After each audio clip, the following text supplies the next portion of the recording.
हरि ओम नमो भगवते वासुदेवाय। श्री ओम नमो भगवते वासुदेवाय।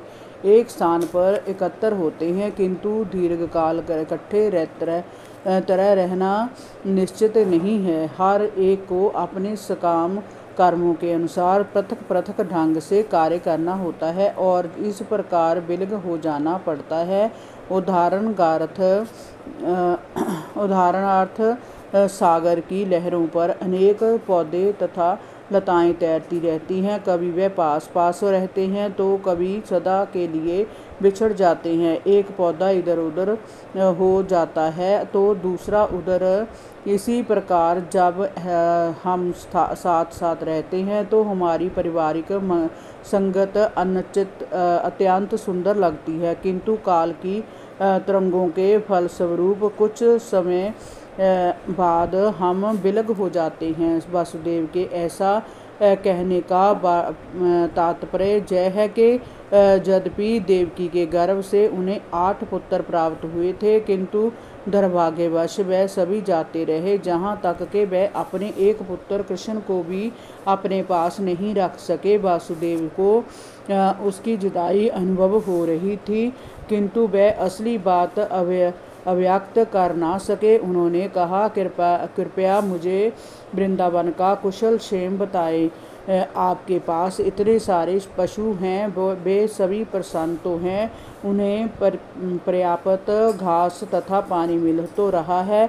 मुझे यह भी बताएं कि इस समय आप जहाँ रह रहे हैं वह स्थान उपद्रव से मुक्त तथा शांत तो है।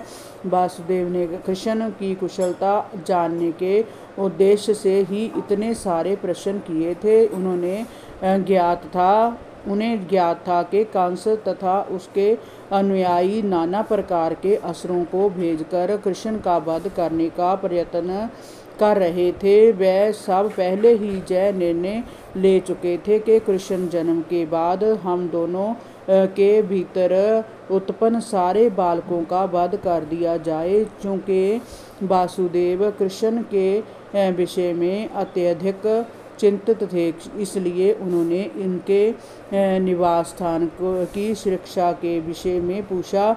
उन्होंने बलराम तथा उनकी माता रोहिणी का भी समाचार पूछा, जिन्हें नंद महाराज को सौंप दिया गया था।